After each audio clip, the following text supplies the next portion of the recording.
Buenas tardes, ¿cómo están, hermanos? Les damos una cariñosa bienvenida y estamos transmitiendo desde las instalaciones de la Iglesia Bautista El Renuevo aquí en Coacalco, Estado de México. Queremos darles las gracias por sus oraciones, por el apoyo que están teniendo para con la Iglesia y a la vez ponernos a sus órdenes con los hermanos coordinadores de las comunidades de fe para que si necesita algún apoyo, oración o alguna otra necesidad que quiera usted ahí compartirnos, diríjase por favor con el hermano José Gómez, el hermano Pepe Arismendi, la hermana Marilena Gutiérrez, o una hermana Ruth Valderas y un servidor. Estamos para servirles, hermanos, así es que con toda confianza.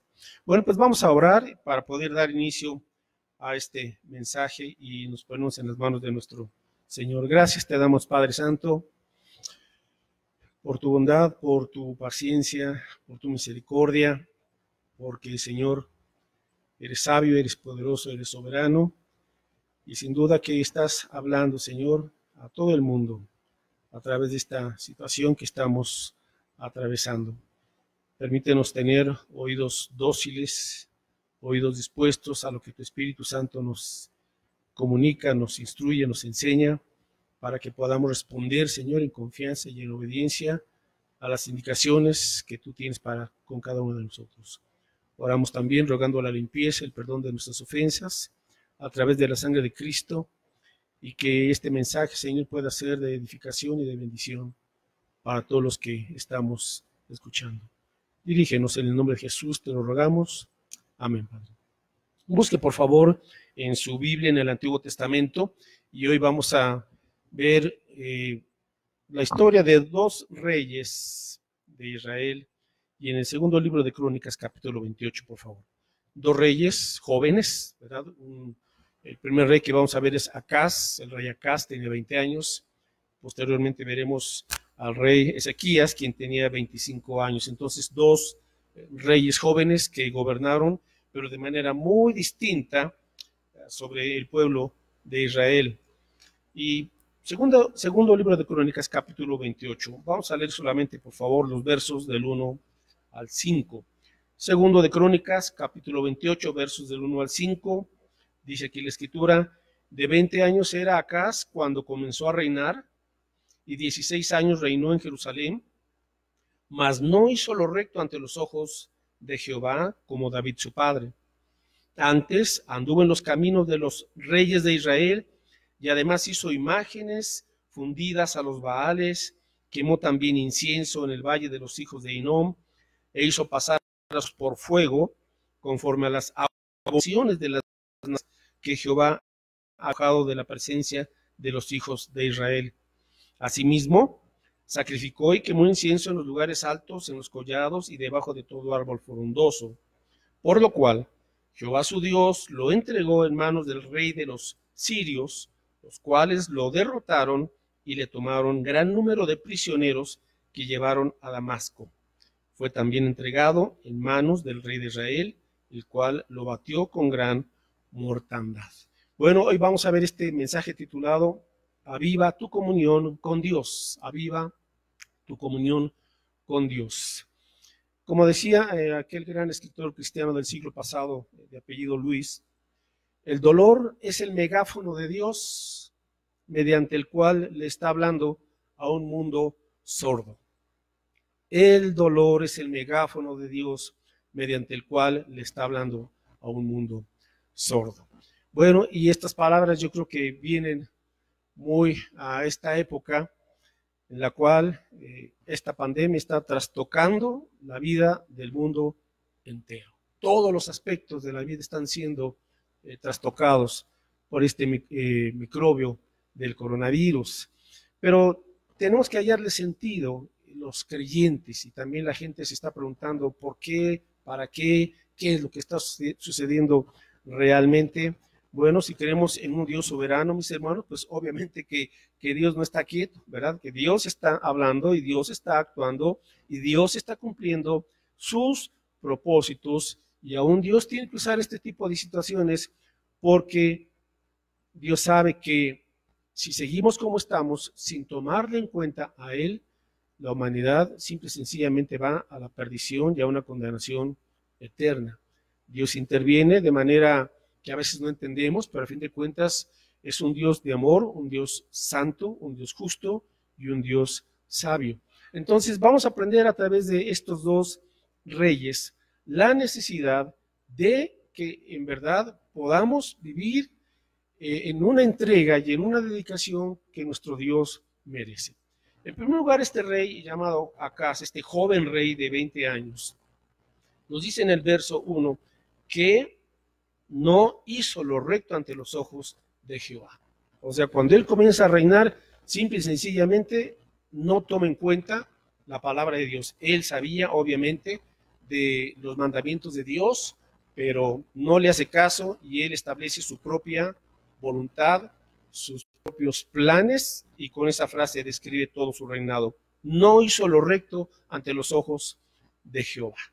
Ahora, este fue un rey apóstata. Un apóstata es aquel que le da la espalda a la fe, aquel que abandona la palabra de Dios o que se rebela contra ella. Y este joven rey perverso ejerció una influencia muy negativa y muy dañina sobre el pueblo de Judá. Y cuando uno se olvida de Dios, pues uno comienza a tener todo tipo de prácticas contrarias a la palabra del Señor. Por ejemplo, este rey comenzó a pasar a sus hijos como dedicándolos a esta divinidad Moloch por fuego. Así es que qué daño estaba provocando tan tremendo, y obviamente todo eso estaba repercutiendo porque el mismo pueblo del Señor estaba siguiendo estas prácticas paganas abominables. Así es que cuando no se tiene el temor de Dios, esa comunión con Dios, uno termina desenfrenadamente. Segundo de Crónicas 28, verso 19, dice aquí que porque Jehová había humillado a Judá por causa de Acaz, rey de Israel, por cuanto él había actuado desenfrenadamente en Judá y había prevaricado gravemente contra Jehová. Comienza una decadencia espiritual, una decadencia moral, y termina en un desenfreno no solamente personal, sino también que va, como este virus, verá, contaminando a otras personas más, pero en este caso en el aspecto moral y espiritual. Ahora, cuando este rey se olvida del Señor, pues va cada vez cayendo en prácticas peores, y nos dice, por ejemplo, en el versículo 21, segundo de Crónicas 28, 21, que no obstante que despojó Acaz la casa de Jehová y la casa real y las de los príncipes para dar al rey de los asirios, este no le ayudó. ¿Qué sucede? Bueno, llega otro rey, otro enemigo, el rey de los asirios, y Acaz, con el propósito de salvarse, ¿verdad?, va al templo, a la casa de Jehová, y entonces despoja los recursos que había ahí de la casa de Dios para protegerse él, y según eso para proteger al pueblo de Israel, y se los entrega a este rey, el rey asirio, pero simplemente dice aquí que este no le ayudó. Cuando no tomamos en cuenta a Dios y actuamos conforme a nuestros planes, pensamos que va a haber resultados, pero simple y sencillamente tenemos que entender que por ahí no va el asunto. Así es que saquea el templo y lo da como tributo al rey asirio, que era su enemigo, pensando que con eso iba a encontrar apoyo, pero simple y sencillamente no lo logró. En el versículo 4, también ahí dice, además de eso, recogió Acaz los utensilios de la casa de Dios y los quebró y cerró las puertas de la casa de Jehová. Y se hizo altares en Jerusalén en todos los rincones. Bueno, ¿qué más hace este rey perverso? Cierra las puertas de la casa de Dios. El templo se cierra. Los utensilios que eran para adorar al Señor los quiebra. Y comienza a construir muchísimos santuarios y altares paganos en toda la tierra de Jerusalén. Promueve la adoración a dioses falsos. Bueno, este rey va de mal en peor y lo que hace es evitar la adoración al Señor, y en vez de adorar a Dios comienza a promover una idolatría, una falsa adoración a multitud de dioses. Ahora, las consecuencias, ¿cuáles son las consecuencias? Bueno, pues nos dice ella en el versículo 23 que porque ofreció sacrificios a los dioses de Damasco que le habían derrotado, y dijo, pues que los dioses de los reyes de Siria les ayudan, yo también ofreceré sacrificios a ellos para que me ayuden. Bien que fueron estos su ruina y la de todo Israel. No podemos encontrar un auténtico éxito cuando nos apartamos de Dios. Lo que nos espera es una ruina moral y espiritual, porque no tomamos en cuenta la sabia y amorosa dirección de nuestro Señor. Así es que la idolatría arruina vidas, arruina la vida no solamente personal, familiar, sino también la vida de una nación entera. El problema, el templo se había cerrado. Ya Israel no tenía esa comunión con Dios, tampoco Judá, así es que la gente comienza a buscar otras formas de adorar, pero ya no al Dios vivo. Bueno, en segundo lugar, vamos a ver las evidencias de la necesidad de un avivamiento. Israel, o Judá en este caso, estaban adorando a otras deidades, y aquí vemos ya la necesidad y la importancia de un despertamiento espiritual que nos lleve de regreso a seguir a Cristo fielmente. Número 1, dice aquí en el versículo 24 que las cosas santas habían sido quebrantadas, habían sido destrozadas. Los utensilios de la casa de Dios fueron destrozados por este rey Acaz. Ahora, vamos a darle una aplicación. ¿Cuáles son esas cosas santas el día de hoy? Bueno, podríamos decir, en primer lugar, que esos utensilios santos provienen de la Biblia y sus valores. Y hoy mucha gente está destrozando, o diríamos ridiculizando, la palabra de Dios, los valores que de ella emanan. La gente está menospreciando la Escritura, no le da la importancia de vida. La gente está poniendo en tela de duda lo que el Señor dice en su palabra, está desacreditando la palabra de Dios, e inclusive la Biblia la están usando como mercancía, como lo hizo el rey Acaz, ¿verdad? Lo usó como mercancía para salvarse. Se está lucrando con la fe. Entonces, hay todo este tipo de problemas cuando las cosas santas son quebrantadas, son puestas a un lado, son destrozadas, y la gente se burla, ¿verdad? Ahora, criticando y juzgando a los creyentes. Estamos entonces en una sociedad ya muy secular, donde la sociedad no quiere o no cree ya las verdades absolutas. Simple y sencillamente lo que hace es vivir en un relativismo moral, o sea, lo que a mí me parece que es bueno, o lo que yo siento que es bueno, adelante, y lo que no, pues lo hago a un lado. No hay un parámetro absoluto que como lo es la Biblia, sino que ahora el hombre se constituye en ese parámetro para medir su propia verdad según sus intereses, sus gustos, su conveniencia, pero se ha hecho a un lado la verdad de Dios. Y se han construido muchos altares en todo el mundo, o muchos santuarios religiosos o supersticiosos o tecnológicos, y ahora la gente con nuevas narrativas muy interesantes pero falsas para tratar de explicar de dónde viene el hombre, quién es, a dónde va, pero a fin de cuentas narrativas sin sustento. Pueden ser muy interesantes o muy curiosas, pero simplemente no pueden sostener el peso de la verdad como nos lo enseña la Escritura. Ahora, cuando nos olvidamos de los valores de la Escritura, hay consecuencias. Y en 2 Crónicas capítulo 29, ahora en los versos 8 y 9, ahora el capítulo 29, versículos 8 y 9, dice aquí: por la voluntad de Jehová ha venido sobre Judá y Jerusalén, los ha entregado a execración y a escarnio, como veis vosotros con vuestros ojos. Y aquí nuestros padres han caído a espada, y nuestros hijos, nuestras hijas y nuestras mujeres fueron llevados cautivos por esto. Bueno, ¿cuál es la consecuencia cuando uno no toma en cuenta los valores bíblicos? Es esto, ¿verdad? Cautividad. Habla de los hijos y obviamente también los adultos que fueron llevados a cautividad. Y hoy mucha gente está acrecentándose el número de personas con distintos tipos de adicciones, ya no solamente a las drogas, sino a muchas otras cosas. La gente está perdiendo el dominio propio, quiere solamente la gratificación instantánea, y sin pensarlo mucho, no se están dando cuenta que se están haciendo adictos a muchas cosas. No son libres, ¿verdad? Ahora dependen para poderse sentir a gusto, tranquilos, etc. Entonces, cuando se destrozan los valores de la Biblia, hay consecuencias.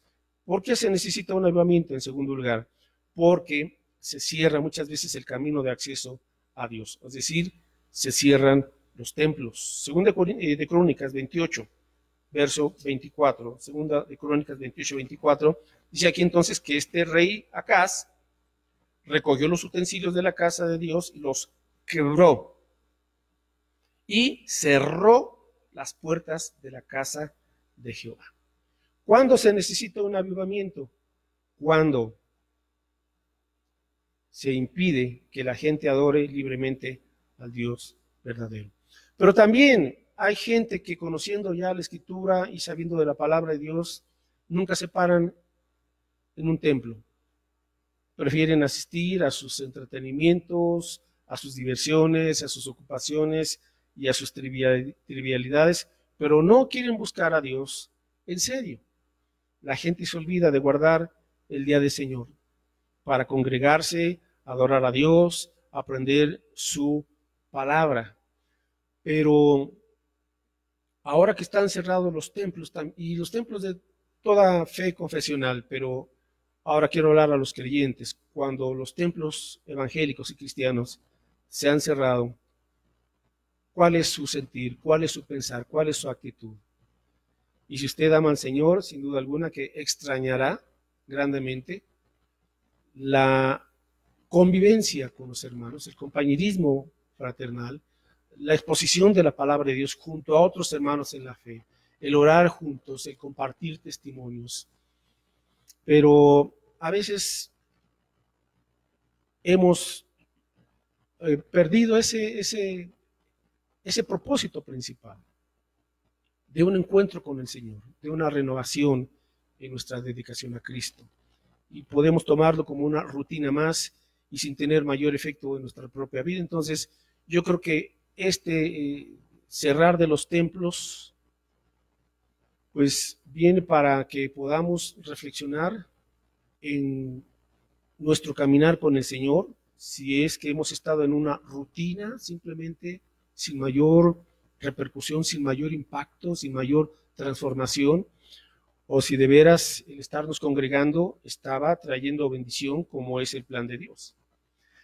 Necesitamos un avivamiento cuando se cierra el acceso al Señor. Necesitamos un avivamiento, segundo de Crónicas, capítulo 29, verso 7. ¿Cuándo? Cuando las lámparas se apagan. Segundo de Crónicas 29, 7, dice aquí que aún cerraron las puertas del pórtico y se apagaron las lámparas. Las lámparas. Se necesita un avivamiento cuando la luz del testimonio es apagada. Ahora, permítame poner aquí dos aplicaciones en cuanto a qué representan estas lámparas. Bueno, por lo menos representan dos cosas, creo yo. Número uno, la lámpara representa la palabra de Dios, abierta, leída, comprendida y aplicada. Deje ahí aparte en 2 Crónicas, por favor, porque vamos a regresar. Y busque en el Salmo 119. El Salmo 119, verso 105. Salmo 119, el verso 105. Dice aquí la Escritura: lámpara es a mis pies tu palabra y lumbrera a mi camino. Entonces, ¿qué lámparas se habían apagado? Bueno, las lámparas que obviamente estaban en el templo, pero en este caso, mis hermanos, hay muchas lámparas que ya se apagaron en casa. Biblias que no se abren durante la semana. Biblias que están ahí guardadas, empolvándose. Pero dice aquí el salmista: lámpara es a mis pies tu palabra y lumbrera a mi camino. Hoy la gente está más confundida que nunca. Está tratando de hallar respuestas, está tratando de hallar esperanza, está tratando de hallar algo que le permita entender qué sucede realmente. Pero lo más triste es cuando los creyentes tampoco entienden. Y dice aquí que tu palabra es lumbrera a mi camino. Entonces, la palabra de Dios nos da el entendimiento para poder entender, para poder hallarle sentido a lo que estamos atravesando y reaccionar como debe de ser, en vez de estar más confundidos. Verso 130, seguimos en el Salmo 119, pero ahora el verso 130, dice aquí la Escritura: la exposición de tus palabras alumbra. hace entender a los simples. Entonces, por eso la Biblia es como una lámpara, la exposición. Pero si su Biblia está cerrada, ¿qué va usted a entender? ¿Qué va usted a comprender? Usted se va a dejar entonces influenciar por todas las noticias falsas, se va a dejar abrumar y llenar de desesperanza y de pánico, ¿verdad? Porque no le haya sentido a esto. Y usted muchas veces no está entendiendo que Dios está hablando. Y Dios está hablando claramente. Y Dios nos está diciendo, hey, los templos se están cerrando. ¿Por qué? ¿Para qué? ¿Por qué Dios está usando? Y yo tengo esa convicción de que está usando esta pandemia en su misericordia para evitar que vayamos al infierno. La gente se está preocupando excesivamente y lo entendemos, ¿verdad? La salud, obviamente, y aún la muerte que pudiese provocar en un porcentaje menor, pero a fin de cuentas es algo peligroso.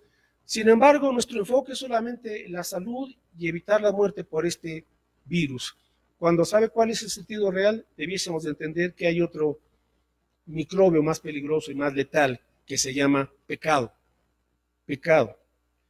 Y entonces, en vez de enfocarnos solamente en la salud, tenemos que ver que hay otro virus que se llama pecado, el cual produce no solamente muerte física, sino la muerte eterna, la condenación en el infierno. Y eso es lo que realmente debiese a nosotros preocuparnos y ocuparnos de este aspecto. Entonces, cuando vamos a la luz de la palabra, la Biblia, entonces nos hace entender que en este propósito Dios nos está llamando y que a través de esta pandemia Dios está haciendo que el mundo doble su rodilla y le busque, porque aún es tiempo. Todavía Dios nos está preparando y nos está alertando y nos está llamando. Número uno, a la gente sin Cristo la está llamando para que se arrepienta y venga a Cristo y lo reciba como Señor y Salvador y pueda entender la realidad de lo eterno, no solamente aquí la situación presente o actual. Y a la iglesia nos está llamando para encender nuestras lámparas. Y número uno, entender sus propósitos y ver que hay dirección. Y número dos, para que compartamos entonces los planes de nuestro Señor. La segunda aplicación a estas lámparas la encontramos en Mateo capítulo 5. Mateo 5, versos del 14 al 16. Mateo 5, versos del 14 al 16. Dice aquí la escritura: vosotros sois la luz del mundo. Una ciudad asentada sobre un monte no se puede esconder, ni se enciende una luz y se pone debajo de un almud, sino sobre el candelero y alumbra a todos los que están en casa. Así alumbre vuestra luz delante de los hombres, para que vean vuestras buenas obras y glorifiquen a vuestro Padre que está en los cielos. ¿Cuál es esta luz? Es el testimonio que debemos dar los creyentes acerca de Cristo Jesús. Esta es la luz que se tiene que encender. Compartir a la gente buenas nuevas de salvación. Hay esperanza en Cristo Jesús. Y el creyente entonces, cuando una vez más vuelve a encender su lámpara, vuelve a abrir la palabra, la exposición alumbra su entendimiento, su corazón, trae esperanza a su vida. Entonces el creyente puede decir: mi vida está en las manos de Dios, y con ese gozo puede él entonces compartir la enseñanza y el verdadero propósito de nuestro Dios. Ok, ¿cuándo se necesita un avivamiento? Regresamos a 2 de Crónicas 29:7. Y dice aquí este texto: se cerraron las puertas del pórtico, se apagaron las lámparas, no quemaron incienso, ni sacrificaron holocausto en el santuario al Dios de Israel. Bueno, ya no estaban ofreciendo incienso, y en la Biblia el ofrecer incienso es una referencia a la oración y a la adoración a Dios. Ahora, la verdad, antes de que se cerraran los templos cristianos, ya mucha gente había dejado de ofrecer ese incienso a Dios. Muchos creyentes ya no estaban orando al Señor. Esa es la verdad. Isaías 64:7. Isaías, hablando un poco sobre la importancia de la oración. Cuando un creyente no está en una ferviente oración para con Dios, bueno, pues simple y sencillamente ese creyente comienza a marchitarse en su vida espiritual, en su comunión con el Señor. Isaías 64:7, tenemos esta exhortación: nadie hay que invoque tu nombre, que se despierte para apoyarse en ti. Y esto es lo que está sucediendo. Mucha gente no olvida al Dios verdadero, pero cuando hablamos de los creyentes también se han olvidado de orar al Señor. Y por lo tanto están dormidos. Y dice aquí el profeta Isaías, no hay quien se despierte para apoyarse en ti.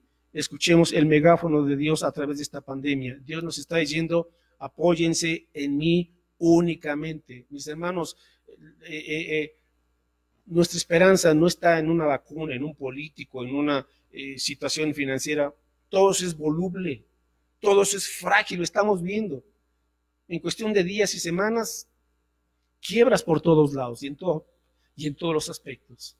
Porque esto nos está enseñando que nos estábamos apoyando en cosas, en circunstancias, en otras personas, en organizaciones, en mil cosas, excepto en el Dios creador. No hay quien se apoye en ti. Y sabe, lo único seguro es Dios. Todo lo demás es inseguro, esa es la verdad. Nadie hay que invoque tu nombre, que se despierte para apoyarse en ti, por lo cual escondiste de nosotros tu rostro y nos dejaste marchitar en poder de nuestras maldades. La maldad se acrecienta y la maldad siempre quiere tomar señorío sobre nosotros. Pero cuando regresamos a la oración, clamamos a Dios, las cosas comienzan a cambiar. Entonces, hay un llamado para volver a orar al Señor fervientemente, para regresar a Cristo fielmente y no darle la espalda como muchas personas le están dando la espalda al Señor. Segundo de Crónicas, regresamos, segundo de Crónicas 29:6. Y aquí el rey Ezequías exhorta y dice, porque nuestros padres se han rebelado y han hecho lo malo ante los ojos de Jehová nuestro Dios, porque le dejaron y apartaron sus rostros del tabernáculo de Jehová y le volvieron las espaldas. Mucha gente que ya conoce la Escritura le han dado las espaldas a Dios y se han regresado al mundo, a sus preocupaciones, a sus afanes, a sus placeres, a sus entretenimientos, a muchas cosas. La verdad es que le han dado las espaldas al Señor. Pero Dios, en su paciencia, nos está llamando al arrepentimiento, en su paciencia, antes de que sea demasiado tarde.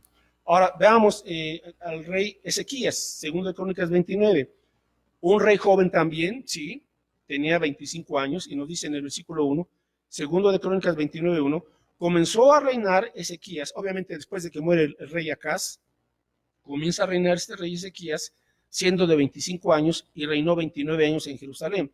El nombre de su madre fue Abías, hija de Zacarías. Verso 2. E hizo lo recto ante los ojos de Jehová, conforme a todas las cosas que había hecho David, su padre. ¿Qué diferencia? ¿Cómo comienza su reinado? La primera característica del rey Acaz fue que se olvidó de hacer lo bueno ante los ojos de Jehová, no hizo lo recto. Pero aquí lo primero que se hace notar es, este rey hace lo recto ante los ojos de Jehová. Ahora imagínese usted cómo el rey Acaz dejó en bancarrota a su nación. Así los dejó. Llega este nuevo rey joven también, pero con una gran diferencia. Y lo primero es lo primero. Si queremos corregir el caos, si queremos corregir la bancarrota y la quiebra moral y económica de lo que sea, lo primero que tenemos que hacer es buscar al Señor, hacer lo recto ante los ojos de Jehová. Entonces, lo primero que hace el rey Ezequías es buscar a Dios. Buscar a Dios. Es lo primero. Igual nosotros, mis hermanos, obviamente esta contingencia pues ya está trayendo consecuencias en todos los órdenes y en todos los aspectos. Por eso la gente está entrando en desesperación, en depresión, etcétera, etcétera. Bueno, pero nuestro Dios es soberano y Él tiene en control todas las cosas. Eso es lo que el creyente debe de entender y de confiar. Señor, mi vida está en tus manos. Entonces lo primero que tengo que hacer es disponer mi corazón a ti, Señor. Tú me estás hablando a través de toda esta contingencia, Señor, a todo el mundo, pero en lo personal, Señor. Tú me estás hablando y me estás diciendo que es tiempo de consagrarme a ti. Es tiempo de dejar de jugar a la iglesita. Pregunta, ¿cómo era que los templos se cerraran en cuanto a su comunión, en cuanto a su comunión con Cristo? ¿Cómo era su vida? ¿Entregada o tibia y apática? Estamos en plena contingencia. Este es el momento de transformación. Es un punto de quiebra, de inflexión. ¿Qué va a hacer usted una vez que pase esta pandemia por la gracia de Dios y su misericordia? ¿Qué va a hacer? ¿Va a seguir igual que antes?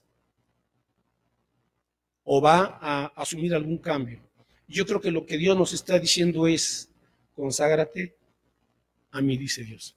Dispón tu corazón con una entrega auténtica a Cristo, no una entrega tibia, de apariencia, sino real.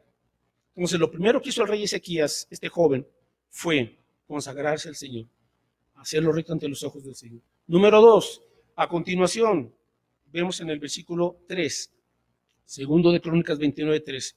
En el primer año de su reinado, en el mes primero, observe, primer año, mes primero, Ezequías abrió las puertas de la casa de Jehová y las reparó. Prioridades. Prioridad no es lo físico, prioridad es lo espiritual, porque lo demás vendrá por añadidura, dice Jesús.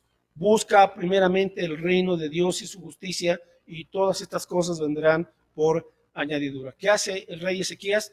Abre las puertas del templo que estaban cerradas y las manda reparar. Es decir, una vez que usted dice: Señor, aquí está mi corazón dispuesto, ahora, Padre, vamos a trabajar en la comunión contigo, en ese compañerismo diario a tu lado, en aprender a amar a Dios, en aprender a gozarse en el Señor, en disfrutar a Dios. Déjame decirle: conocer a Dios, creer en Dios, amar a Dios, disfrutar a Dios, compartir a Dios. Salmo 16:11. Por favor, el Salmo 16:11. Y ahorita regresaremos a 2 Crónicas. El Salmo 16:11 nos enseña lo que la fe en el Señor verdaderamente produce. ¿Por qué? Porque nuestro Dios, en la presencia del Señor hay plenitud de gozo. Salmo 16:11. Me mostrarás la senda de la vida. En tu presencia hay plenitud de gozo. Delicias a tu diestra para siempre. ¿Se da cuenta? Me mostrarás, o sea, ¿cuál es el camino real en esta vida? La senda de la vida. Usted sabe que hay muchos caminos, hay muchas propuestas filosóficas, religiosas y de todo tipo, pero hay solamente un camino verdadero, y es el plan que Dios tiene para cada persona. Me mostrarás el camino recto, el propósito, la razón de ser de la vida, Dios. Dice: en tu presencia hay plenitud de gozo, delicias a tu diestra para siempre. Entonces, en segundo lugar, el rey Ezequías lo que hace es abrir y reparar las puertas del templo, es decir, hay que restaurar esa comunión con Dios y comenzar a dar gracias. Número 3, seguimos en 2 Crónicas 29, y en el versículo número 5, bueno, después de que él hace venir a los sacerdotes judíos y a los levitas y los reúne, 2 Crónicas 29:5, y les dijo: oídme, levitas, santificaos ahora y santificad la casa de Jehová, el Dios de vuestros padres, y sacad del santuario la inmundicia. Entonces, en tercer lugar, ¿qué hace el rey Ezequías? Pues hace un llamado para santificarnos ante el Señor, es decir, para limpiar nuestra vida. Y él dice: tienen que limpiar la casa de Dios, porque imagínense, años que estuvo cerrado, pues todo el polvo y la basura que se estuvo acumulando en el santuario, en el templo de Dios, en la casa de Dios. Entonces lo que tenía que hacer Ezequías era limpiar, y manda a llamar a los sacerdotes y a los levitas, y efectivamente comienzan a limpiar la casa de Dios. Versos del 15 al 18, dice aquí que estos se reunieron a sus hermanos y se santificaron y entraron conforme al mandamiento del rey y las palabras de Jehová, para limpiar la casa de Jehová.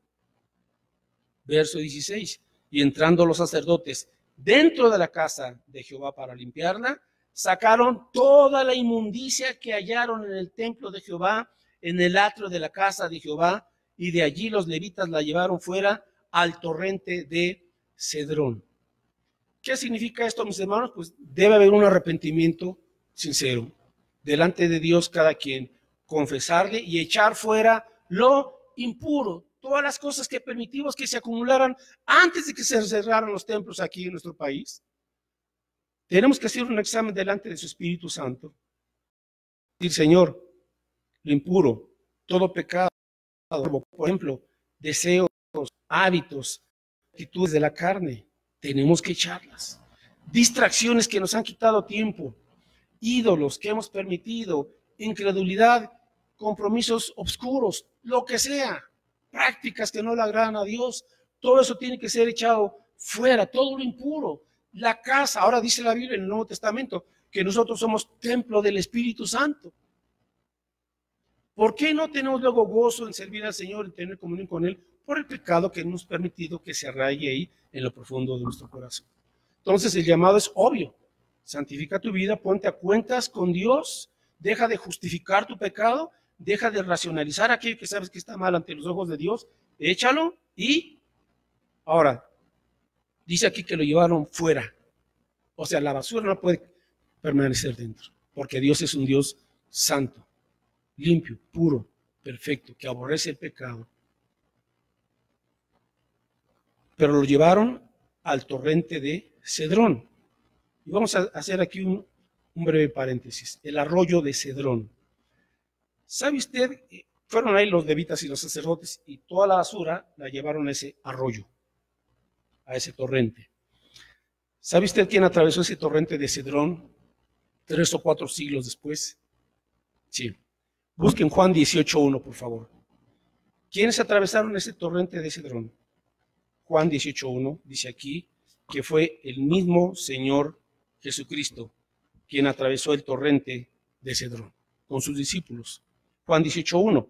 Y habiendo dicho Jesús estas cosas, salió con sus discípulos al otro lado del torrente de Cedrón, donde había un huerto en el cual entró con sus discípulos. Ya Jesús estaba a punto de ir a la cruz del Calvario, va al huerto del Getsemaní, pero antes él tiene que atravesar junto con sus discípulos ese torrente de Cedrón.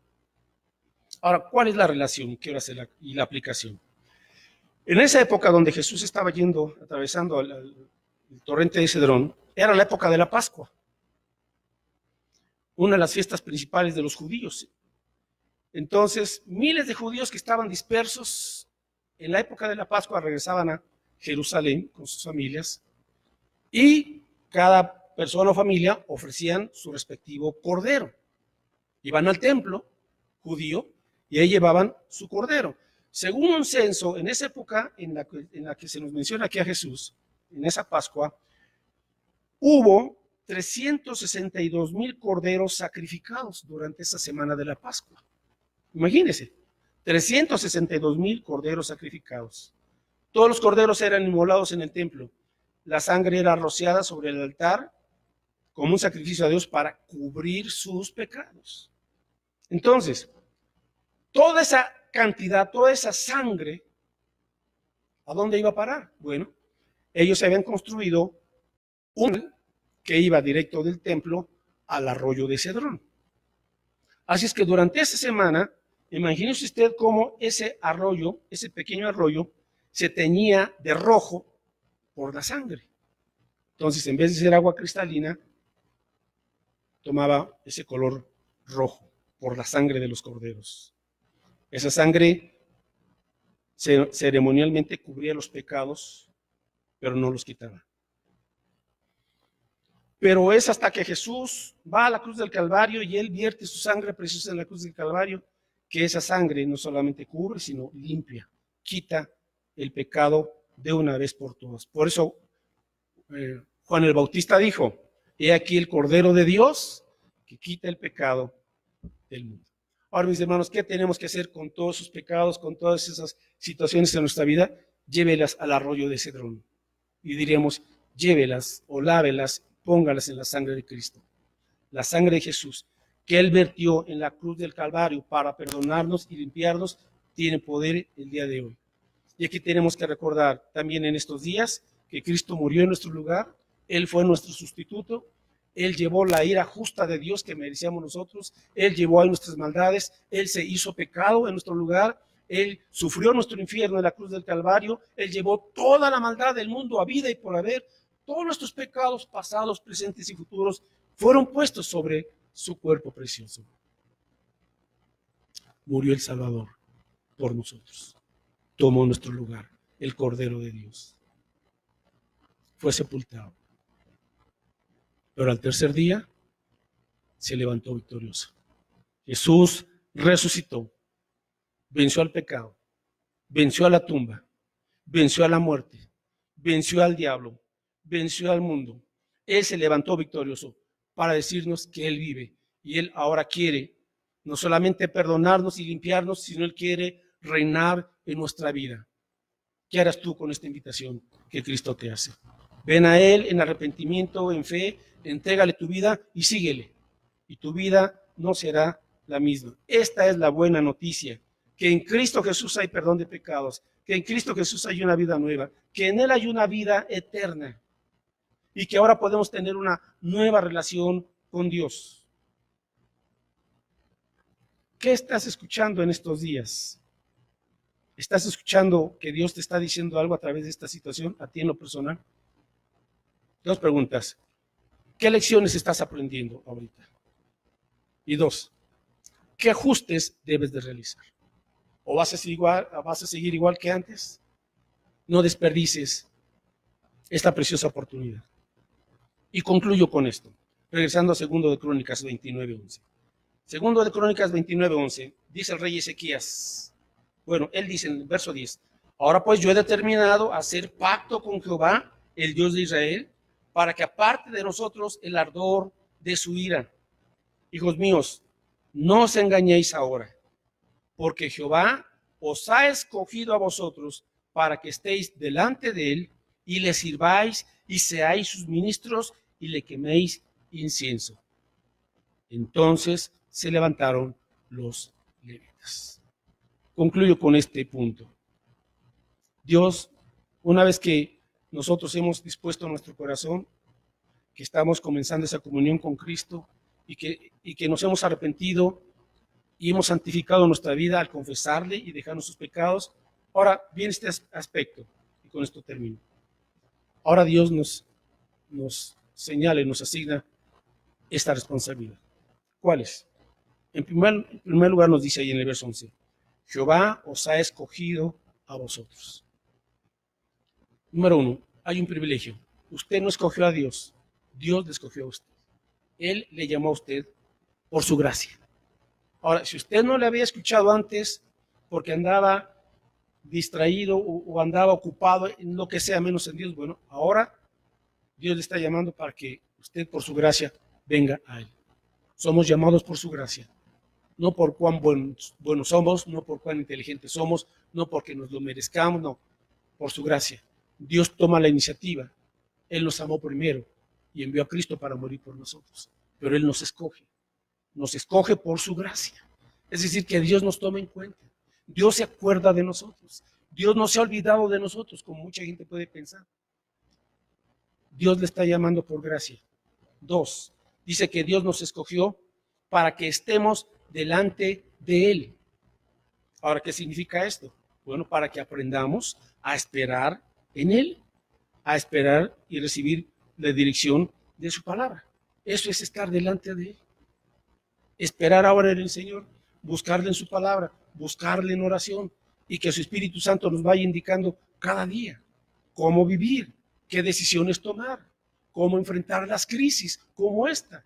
Dios tiene una dirección para todo esto y nos da el poder para llevarlo a cabo. Entonces somos escogidos para estar ahora delante de Dios. Hay gente que está más tiempo delante de las noticias que delante de Dios. Tiene que haber un cambio. 3, dice aquí, Dios os ha escogido a vosotros para que le sirváis. Entonces, ahora, mis hermanos, que en la gracia de Dios, y no tenemos que esperarnos hasta que termine esta pandemia, ya podemos y debemos de comenzar a servir al Señor de alguna forma, de acuerdo a nuestras posibilidades, de acuerdo porque ahorita estamos con muchas limitaciones, pero sí podemos servir al Señor en casa, llamando por teléfono a amigos, a parientes, a los hermanos en la fe, para ver cómo están, tienes algún motivo de oración, quieres que ore por ti, se te ofrece algo, etcétera, mis hermanos. debemos ahora de servir al Señor. Dice aquí que somos sus ministros, o sea, somos sus servidores. Apoye, anime, exhorte, aconseje, comparta de Cristo, siga discipulando. Y finalmente, dice aquí que somos llamados, somos escogidos para quemarle incienso, que significa la oración, otra vez, para orar al Señor. Y lo último, en el versículo 12, después de esta exhortación a que asuman su responsabilidad, dice que se levantaron. Se levantaron. Mis hermanos, es tiempo de levantarnos.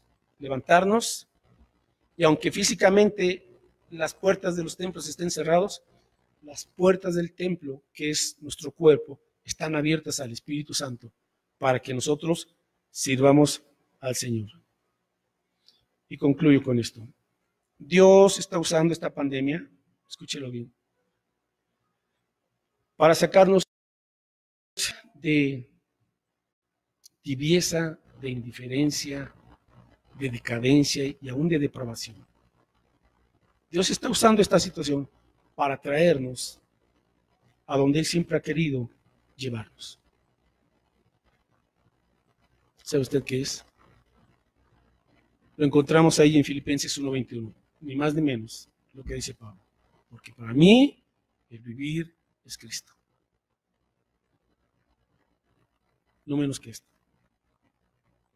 Para mí el vivir es Cristo. Y el morir es ganancia. ¿Qué hará usted al respecto? Oramos. Padre, gracias te damos por tu palabra. Gracias por tu misericordia. Gracias porque aún, Señor, esta confinación, esta calamidad mundial, estás usando tú, en tu gracia y en tu misericordia, para llamarnos al arrepentimiento, a la santificación y a un despertar espiritual. Para que se produzca, Señor, lo que tú quieres. Como dijo el apóstol Pablo, para mí el vivir es Cristo y el morir es ganancia. Señor, que podamos de veras rendirnos a ti, consagrarnos, sacar de nuestra vida y confesarte todo pecado, toda inmundicia, desecharla. Y ahora, Señor, pues vivir de rodillas ante ti, pero también levantarnos para proclamar tu evangelio, para servirte y para vivir para Cristo. Señor, tú has prometido no dejarnos, no desampararnos. Tú has prometido, Señor, proveer para suplir nuestras necesidades de todo tipo.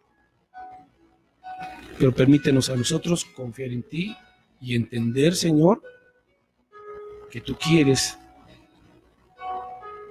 que vivamos para ti, confiando solamente en ti, porque tú eres lo único firme y seguro. Gracias, Padre, por esta oportunidad que nos das a tiempo de corregir, de enmendar, de disponer nuestros corazones y todo nuestro ser para que tu voluntad sea hecha en nosotros. Gracias, Padre Santo, en el nombre de Cristo Jesús. Amén. Dios les bendiga, hermanos.